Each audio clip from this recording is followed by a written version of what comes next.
គុំបាត់បង់ឲ្យសោះគុំបាត់បង់ឲ្យសោះពីព្រោះដោយសារពួកគេមានចិត្តស្មោះត្រង់ចំពោះព្រះជាម្ចាស់នឹងហើយបានជាព្រះអង្គជួយជ្រោមជ្រែងជីវិតរបស់ពួកគេបានជាព្រះអង្គបង្ហាញព្រះគុណរបស់ព្រះអង្គនៅក្នុងជីវិតរបស់ពួកគេបានព្រះអង្គជួយពួកគេហើយបានជាគេថ្លែងគេពោលពាក្យថាខ្ញុំអរគុណព្រះអង្គអាមែនលោកអ្នកបងប្អូននៅក្នុងសម័យនេះព្រះអង្គក៏ប្រហាតីធ្វើកិច្ចការនេះដែរព្រះអង្គក៏ប្រហាតីបង្ហាញព្រះគុណរបស់ព្រះអង្គគឺមានន័យថាព្រះអង្គក៏ប្រហាតីជួយលោកអ្នកបងប្អូនដើម្បីលោកអ្នកបងប្អូនពោលពាក្យថាអរគុណព្រះអង្គនៅក្នុងការព្រះគម្ពីរកិច្ចការចំពុក11ខទី26នេះបានបញ្ជាក់ប្រាប់យើងអំពីអ្នកដែលអត់ស្គាល់ព្រះអង្គអ្នកដែលអត់ស្គាល់ព្រះយេស៊ូវគ្រីស្ទអ្នកដែលគាត់អត់ទាន់ដែលឮដំណឹងល្អគាត់បានហៅគ្រឹះបរិស័ទដំបូងថាជាគ្រឹះបរិស័ទជាពាក្យដែលពួកគាត់ហៅ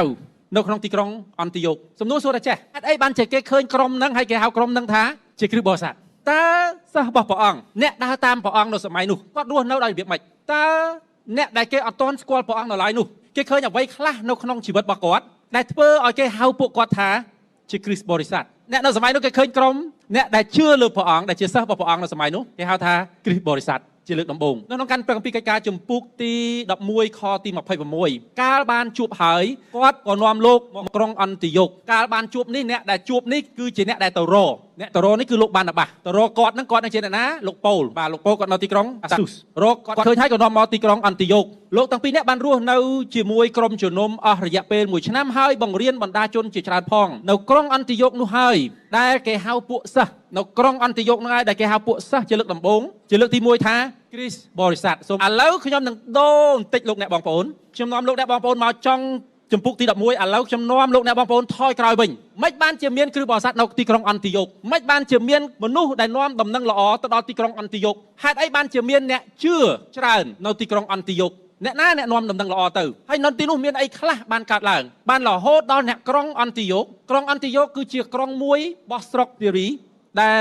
លជាក្រុងមួយសម័យនោះរាប់ថាជាក្រុងជឿនលឿនគួរសមជាក្រុងដែលធំមានមនុស្សជាតិសាសន៍ច្រើនណាស់ចូលទៅក្នុងក្រុងអន្តិយោគនេះមនុស្សរវល់ប៉ុន្តែគ្រឹះបរិស័ទបានកើនចំនួនច្រើនខ្លាំងមែនទែនចង់ដឹងថាមានអីកើតឡើងបានជាដំណឹងល្អទៅដល់ទីនោះខ្ញុំចង់នាំលោកអ្នកបងប្អូនត្រឡប់ថយក្រោយវិញសិនអញ្ចឹងយើងអាចដាក់លេខថយក្រោយតិចបើសិនបើលោកអ្នកបងប្អូនមើលរឿងវិញវគ្គហ្នឹងវគ្គអនាគតឥឡូវយើងបិទវគ្គហ្នឹងយើងបើកទៅវគ្គអតីតកាលផ្លែតសិនលោកអ្នកបងប្អូនតាមខ្ញុំតនេះអញ្ចឹងបាទឥឡូវយើងចូលវគ្គអតីតកាលមួយផ្លែតវគ្គអតីតកាលដែលនាំឲ្យដំណឹងល្អឈានទៅដល់ទីក្រុងអន្តិយោគបានពីព្រោះរឿងមានរឿងមួយកើតឡើងនៅក្នុងកិច្ចការចំពុកទី8ខទី1បានចែងថាចេះលោកសូលបានយល់ស្របនឹងការសម្លាប់លោកស្តេផានដែរលោកស្តេផានគឺជាអ្នកដើរតាមព្រះយេស៊ូវគ្រីស្ទជាអ្នកដែលស្រឡាញ់ព្រះអង្គជាអ្នកដែលជឿលើព្រះអង្គគាត់មានអំណោយទាននៃការផ្សាយដំណឹងល្អគ្រប់ទីកន្លែងដែលគាត់ទៅគាត់តែងតែប្រាប់គេអំពីដំណឹងល្អនៃការសង្គ្រោះរបស់ព្រះជាម្ចាស់គាត់តែងតែប្រាប់គេអំពីព្រះរាជរបស់ព្រះជាម្ចាស់ដែលរាប់ថាជាដំណឹងល្អដំណឹងល្អគឺព្រះជាម្ចាស់បានបញ្ជូនព្រះម្ចាស់ព្រះយេស៊ូវគ្រីស្ទដើម្បីយាងមកពិភពលោកនេះព្រះអង្គសុគតព្រះអង្គបង់ថ្លៃនៃអំពើបាបរបស់យើងព្រះអង្គយល់ព្រមដូរទោសរបស់យើងដែលសមនឹងស្លាប់ដែលត្រូវស្លាប់ហើយព្រះអង្គជាអ្នកដែលសុគតជំនួសដើម្បីឲ្យយើងបានមានជីវិតដូចព្រះអង្គដែលមានបច្ចុប្បន្នរស់ឡើងវិញដែរព្រះអង្គក៏ប្រតិស្ដារជីវិតមនុស្សឲ្យរស់នៅស្របតាមបំណងប្រហាតីរបស់ព្រះជាម្ចាស់ជាតំណាងរបស់ព្រះអង្គហើយមានឫទ្ធានុភាពរបស់ព្រះអង្គមានអំណាចដែលមកពីព្រះអង្គនឹងគឺជាដំណឹងល្អនឹងគឺជាអ្វីដែលលោកស្តេផានគ្រប់ទីកន្លែងដែលគាត់ទៅគាត់ផ្សាយដំណឹងល្អប៉ុន្តែជាអកុសលគឺបរិស័ទរងការបៀតបៀននៅសម័យនោះក្នុងព្រះគម្ពីរបានចែងថាលោកសូលពីមុនគាត់ឈ្មោះសូលក្រោយមកគាត់ជួបព្រះអង្គដូរគាត់ទៅជាប៉ូលលោកសូលក៏នៅនោះហើយយល់ស្របជាមួយគេឲ្យសម្លាប់លោកស្តេផានដែរគាត់អត់ទាន់បានជួបព្រះអង្គនៅឡើយនៅថ្ងៃនោះក្រុមជំនុំនៅក្រុងយេរូសាឡឹមត្រូវគេបៀតបៀនជាខ្លាំងអ្នកជឿទាំងប៉ុន្មានលើកលែងតែក្រុមសាវកចេញបានបែកខ្ញែកគ្នាពាសពេញស្រុកយូដានិងស្រុកសាមារីខ្ញុំចង់ឲ្យលោកអ្នកបងប្អូនសម័យមើលតិចពេលដែលយើងអានអត្ថបទព្រះគម្ពីរនេះយើងឃើញថាគ្រឹះបរិស័ទទាំងប៉ុន្មានបានបែកខ្ញែកគ្នាលើកលែងតែក្រុមសាវកលើកលែងតែមនុស្សដែលចិត្តស្និទ្ធជាមួយនឹងព្រះម្ចាស់ព្រះយេស៊ូវគ្រីស្ទជាសិស្សរបស់ព្រះអង្គ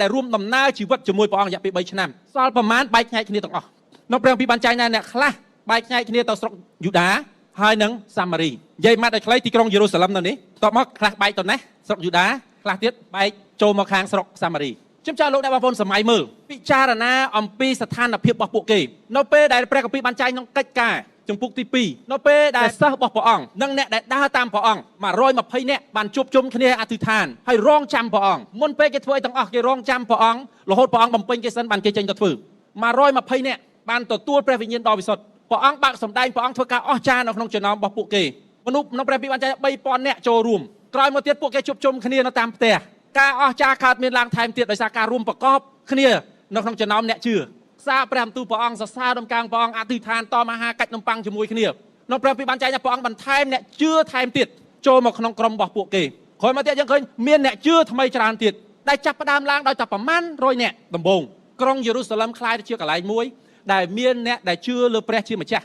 ជឿលើព្រះម្ចាស់ព្រះយេស៊ូវគ្រីស្ទហើយដើរតាមព្រះអង្គយ៉ាងច្រើនលើសលប់រហូតដល់គ្រាមួយអ្នកដឹកនាំសាសនាយូដាចាប់ដើមអត់សប្បាយចិត្តចាប់ដើមបៀតបៀនគ្រឹះបរិស័ទនៅសម័យនោះមិនមែនគ្រាន់បៀតបៀនធម្មតាបៀតបៀនរហូតដល់កាត់ទោសប្រហារជីវិតបៀតបៀនរហូតដល់សម្លាប់បៀតបៀនរហូតដល់ចាប់គេចូលក្នុងទីឃុំឃាំងនិយាយម៉ាត់ឲ្យខ្លី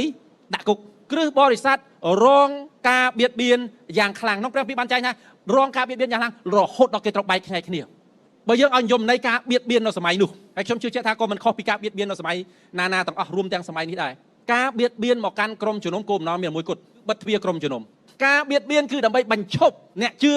កុំឲ្យបន្តផ្សព្វផ្សាយអំពីដំណឹងនៃព្រះរាជរបស់ព្រះជាម្ចាស់និងដំណឹងល្អនឹងយើងហៅថាការបៀតបៀនហើយគោលបំណងនៃការបៀតបៀនគឺមានតែមួយហ្នឹងឯងគឺដើម្បីបញ្ឈប់គ្រឹះបរិស័ទបញ្ឈប់ដំណឹងល្អបញ្ឈប់កុំឲ្យអ្នកដែលជឿលើព្រះអង្គម្ចាស់ដើរផ្សព្វផ្សាយអំពីដំណឹងល្អថែមទៀតដូច្នេះអ្វីដែលគេរៀបចំជាគម្រោងផែនការគេនោះគឺដើម្បីបញ្ឈប់ប៉ុន្តែលោកអ្នកបងប្អូនដឹងលទ្ធផលមិនទេលទ្ធផលគឺវាផ្ទុយស្រឡះផ្ទុយពីការបិទទ្វារក្រុមជំនុំវាបែរទៅជាក្រុមជំនុំរត់បែកខ្ញែកគ្នាទៅគ្រប់កន្លែងវិញទៅណាខ្លះទៅស្រុកយូដាទៅណាទៀតទៅសាមារី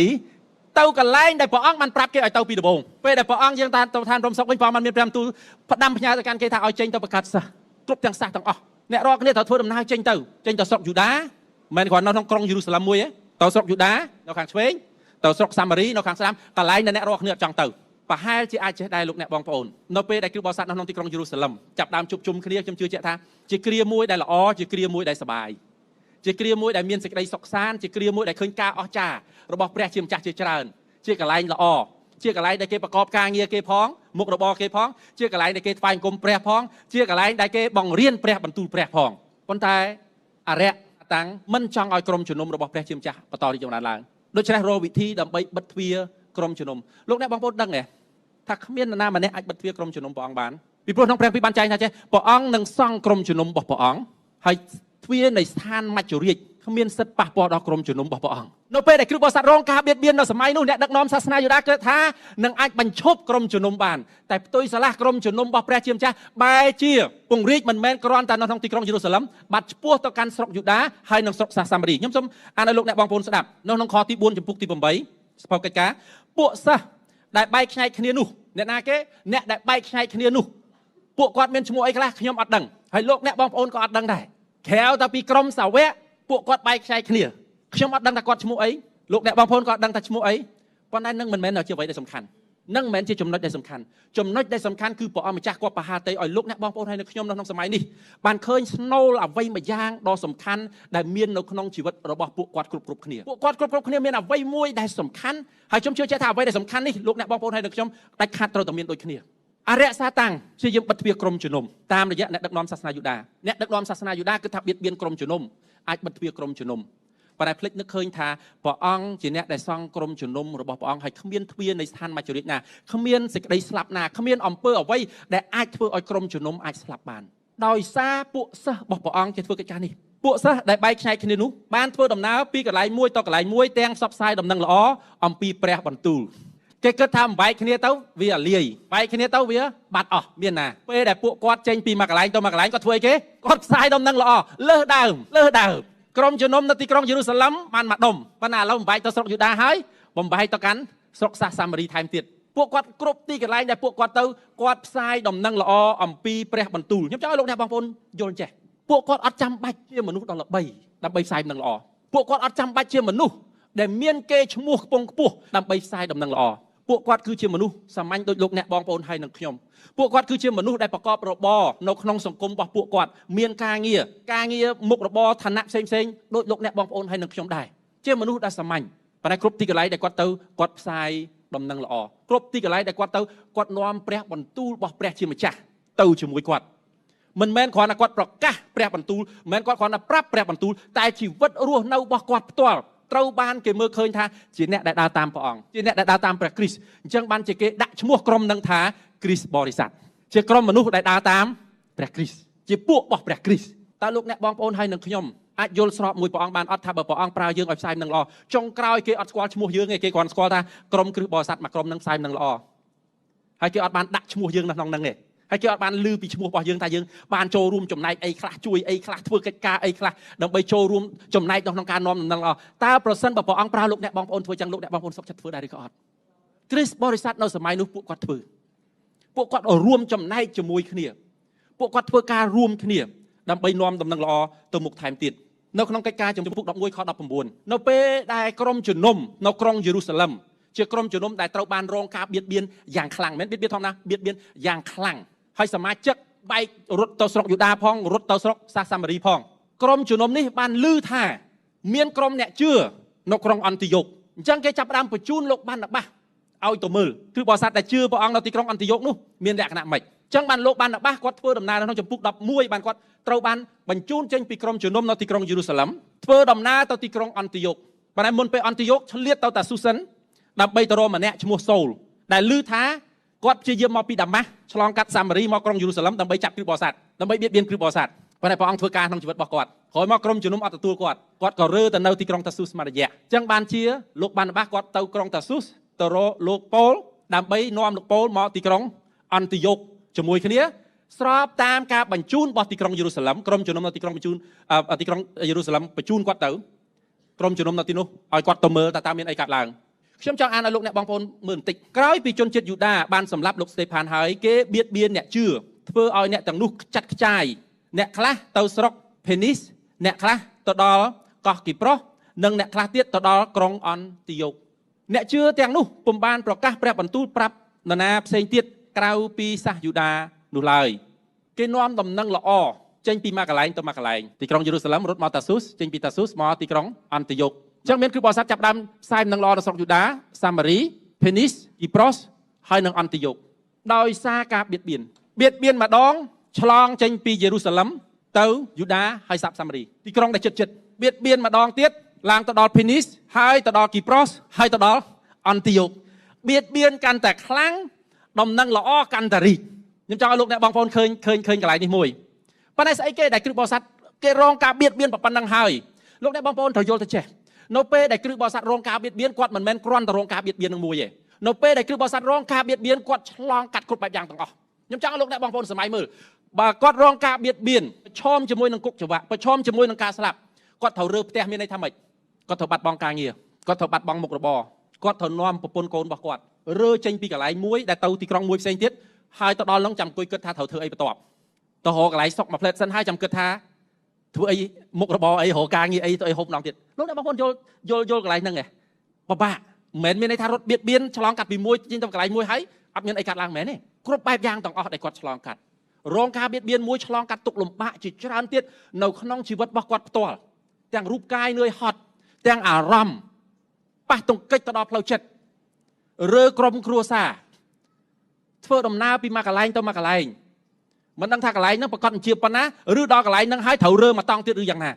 ាពួកគាត់ត្រូវរើពីមួយកន្លែងទៅមួយកន្លែងពីមួយកន្លែងទៅមួយកន្លែងពួកគាត់រងការឈឺចាប់ជាច្រើនរងទុក្ខលំបាកជាច្រើនទៀតខ្ញុំនឹងឲ្យលោកអ្នកបងប្អូនឃើញមិនប៉ុណ្ណឹងហើយមានគ្រោះទុរភិក្សកើតមានឡើងទៀតជន់គ្នាទៀតប៉ុន្តែពួកគាត់នៅតែបន្តជំនឿរបស់គាត់រឹងមាំដដែល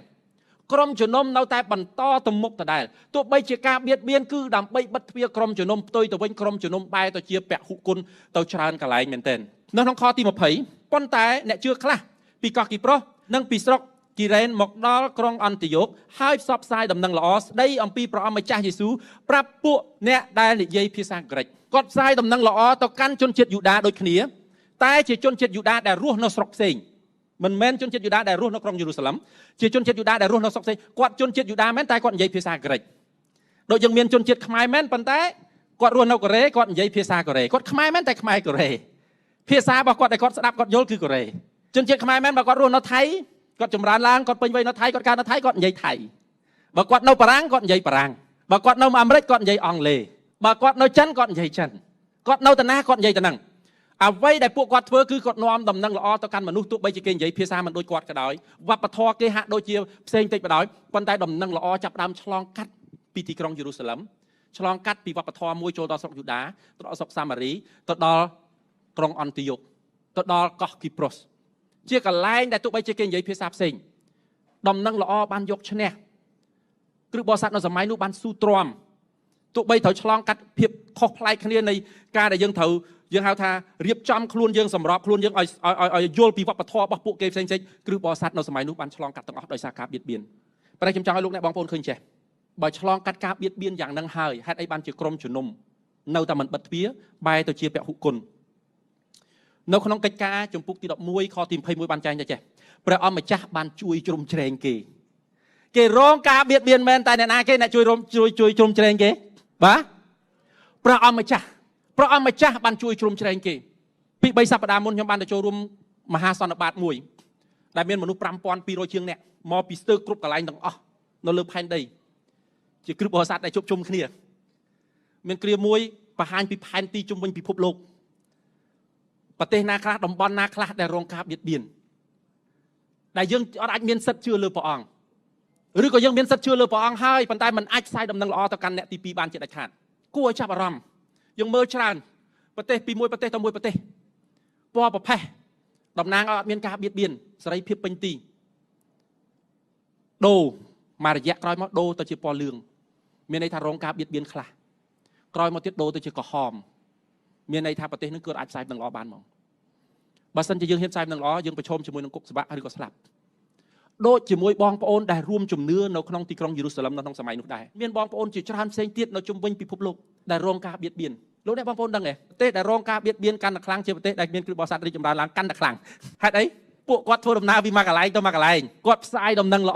អំពីព្រះម្ចាស់ព្រះយេស៊ូវគ្រីស្ទគាត់ផ្សាយដំណឹងល្អអំពីព្រះបន្ទូលព្រះអង្គលោកអ្នកបងប្អូនកុំយល់ច្រឡំថាចេះគ្រាន់តែផ្សាយដំណឹងល្អប៉ុណ្ណឹងស្រាប់តែគេជឿលើព្រះអង្គឯងគ្រាន់តែប្រាប់គេប្រាប់ថាព្រះអង្គសង្គ្រោះមនុស្សលោកព្រះអង្គជួយខ្ញុំប្រាប់គេប៉ុណ្ណឹងគេជឿព្រះអង្គឯងលើសពីនឹងលោកអ្នកបងប្អូនប្រាប់គេប៉ុន្តែព្រះអង្គជាអ្នកដែលជួយជ្រោមជ្រែងពីក្រោយនោះព្រះពីបានចែងថាព្រះអង្គម្ចាស់បានជួយជ្រោមជ្រែងគេហើយមានមនុស្សដ៏ច្រើនលើសលប់បានជឿព្រមទាំងបែរចិត្តគំនិតមករកព្រះអង្គម្ចាស់ផងមានមនុស្សជាច្រើនបានឃើញជីវិតរបស់ពួកគេបានឃើញជីវិតនៃការជ្រោមជ្រែងរបស់ព្រះជាម្ចាស់នៅក្នុងជីវិតរបស់ពួកគេបានឃើញថាពួកគេរងការបៀតបៀនយ៉ាងខ្លាំងបានឃើញពីបញ្ហាមួយទៅបញ្ហាមួយពីឧបសគ្គមួយទៅឧបសគ្គមួយដែលគេឆ្លងកាត់ប៉ុន្តែជីវិតរបស់ពួកគេនៅតែសរសើរដំណើរព្រះជាម្ចាស់ប៉ុន្តែជីវិតរបស់ពួកគេនៅតែដំណើរការទៅមុខដដែលដោយសារគេឃើញអ្នកដែលអត់ជឿដែលហៅពួកគេថាជាគ្រឹះបរិស័ទបានឃើញថាព្រះជាម្ចាស់ជ្រោមជ្រែងនៅក្នុងជីវិតរបស់ពួកគេនៅពេលដែលព្រះអង្គជ្រោមជ្រែងក្នុងជីវិតរបស់ពួកគេនៅពេលដែលគេផ្សាយដំណឹងល្អនៅពេលដែលគេប្រាប់អំពីព្រះរាជរបស់ព្រះជាម្ចាស់គេមិនមែននិយាយតែព័ត៌មានប៉ុន្តែគេប្រាប់ថានេះគឺជាអ្វីដែលកើតឡើងក្នុងជីវិតរបស់ពួកគេផ្ទាល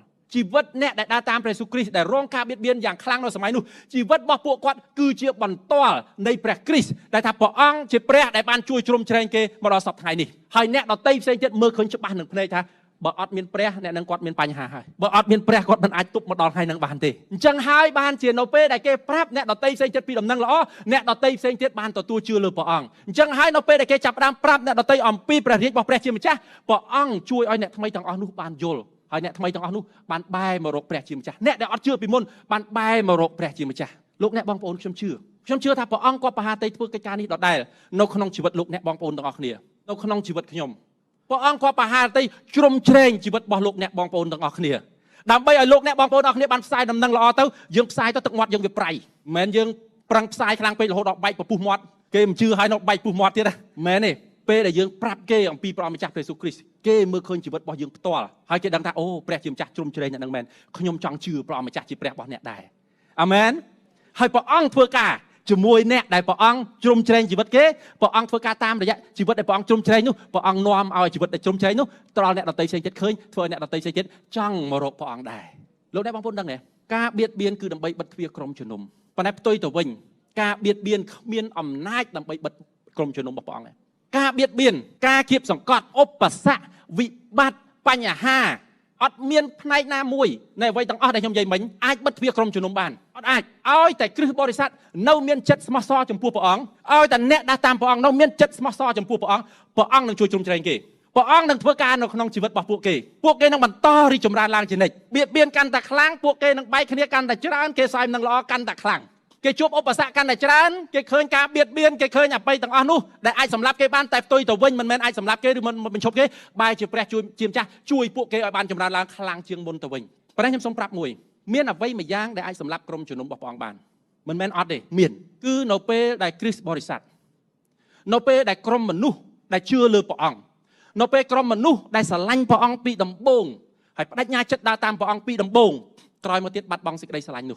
ះបាត់បង់ចិត្តឆេះឆួលនោះលែងជឿព្រះអង្គដូចពីមុនលែងដើរតាមព្រះអង្គដូចពីមុនលែងទុកចិត្តព្រះអង្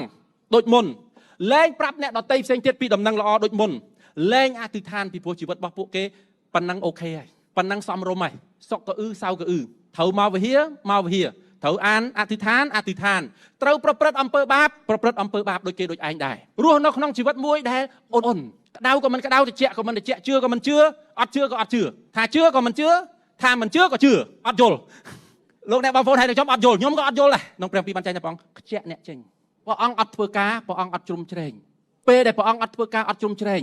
នៅក្នុងជីវិតរបស់គាត់នឹងបិទទ្វារក្នុងជីវិតរបស់គាត់បើមនុស្សមួយក្រុមរស់នៅជីវិតដែលសម្របសម្រួលបែបនេះព្រះអង្គនឹងខ្ជាក់ចេញព្រះអង្គស្វែងរកមនុស្សដែលមានចិត្តស្មោះចំពោះព្រះអង្គពីព្រោះព្រះអង្គអាចជ្រុំជ្រែងបានព្រះអង្គស្វែងរកមនុស្សដែលមានចិត្តស្មោះត្រង់ចំពោះព្រះអង្គព្រោះទោះបីជាឆ្លងកាត់ការបៀតបៀនមិនក៏ព្រះអង្គអាចជ្រុំជ្រែងបានមនុស្សដែលមានវិបត្តិឲ្យតែស្មោះត្រង់ចំពោះព្រះអង្គអាចជ្រុំជ្រែងបានអ្នកដែលព្រះអង្គមិនជ្រុំជ្រែងឲ្យព្រះអង្គខ្ជាក់ចេញគឺនៅពេលដែលយើងត្រជាក់មិនត្រជាក់ក្តៅមិនក្តៅនៅពេលដែលយើងបាត់បង់ភាពស្មោះត្រង់ចំពោះព្រះអង្គនឹងគឺជាហេតុផលតែមួយគត់ដែលក្រុមជំនុំអាចបិទទ្វារនឹងគឺជាក្រុមជំនុំដែលព្រះអង្គយាងមកឲ្យព្រះអង្គថាសេចក្តីស្រឡាញ់ដំបូងដែលអ្នកមានចំពោះខ្ញុំពីមុនទៅឯណាពីព្រោះព្រះអង្គអត់ខ្វះរបៀបដើម្បីជ្រុំជ្រែងព្រះអង្គបានបង្ហាញការជ្រុំជ្រែងរបស់ព្រះអង្គនៅក្នុងចំណោមពួកសិស្សដែលឆ្លងកាត់ការបៀតបៀនយ៉ាងខ្លាំងដែលឆ្លងកាត់ការបៀតបៀនការធ្វើទុកបុកម្នេញសម្ពាធក្នុងជីវិតរបស់គាត់ខ្លាំងព្រះអង្គនៅតែធ្វើបានព្រះអង្គនៅតែជួយបានព្រះអង្គអាចសម្រួលបានព្រះអង្គនៅតែឲ្យគេជាមនុស្សដែលរស់នៅជាបន្ទាល់របស់ព្រះអង្គដ៏មានប្រសិទ្ធភាព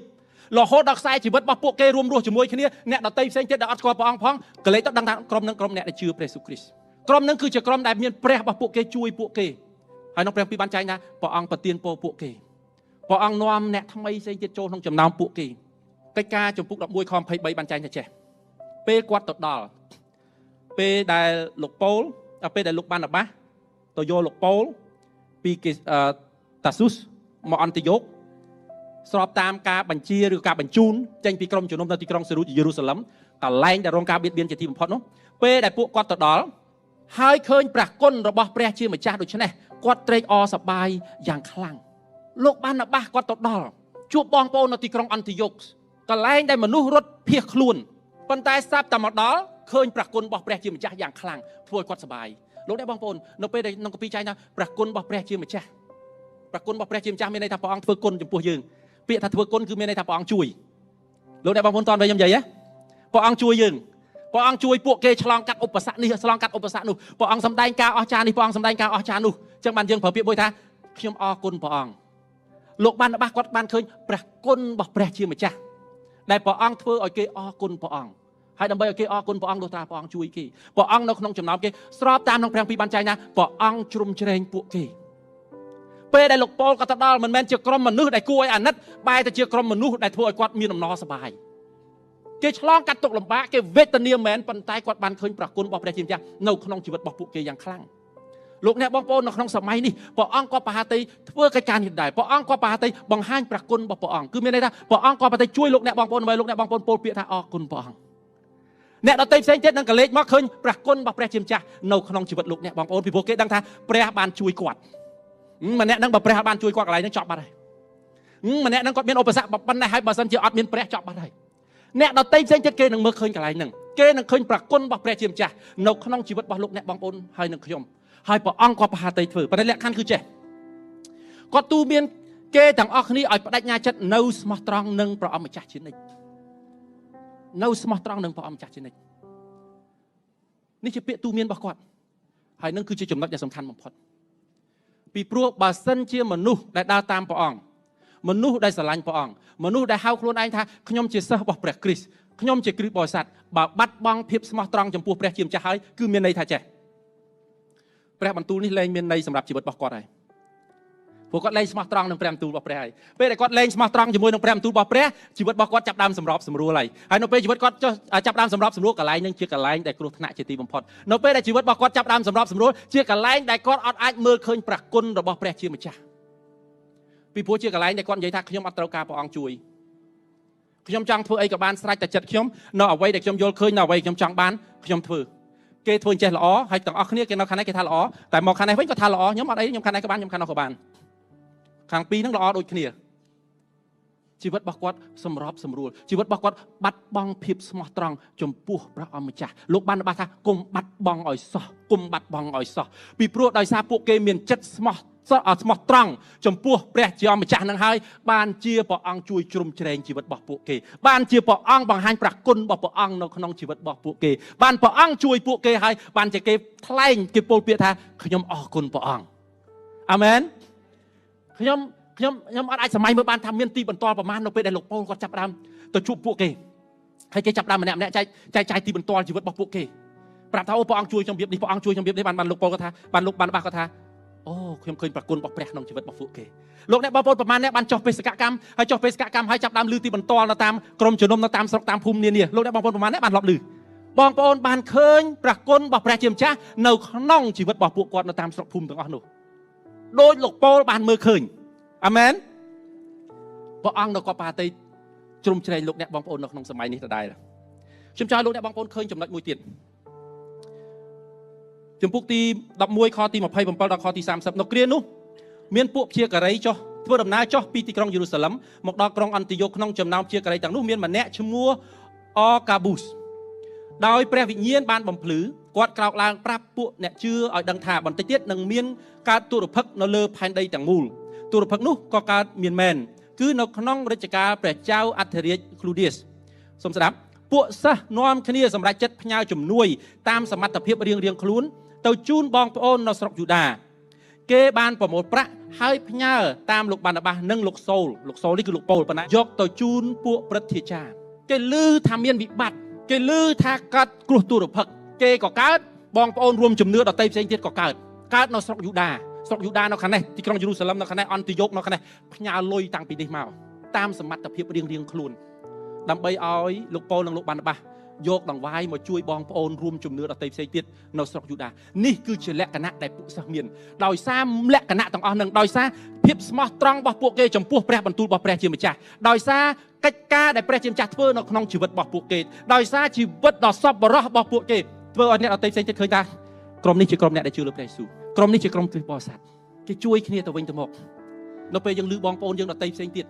មានតម្រូវការស្អីដែលយើងអាចធ្វើបានយើងនឹងធ្វើដែរលោកអ្នកបងប្អូននេះគឺជាលក្ខណៈក្រុមជំនុំរបស់ព្រះជាម្ចាស់នេះគឺជាអ្វីដែលលោកអ្នកបងប្អូនហើយនឹងខ្ញុំត្រូវមានគឺមានភាពស្មោះត្រង់ចំពោះព្រះបន្ទូលព្រះអង្គជានិច្ចអាមែន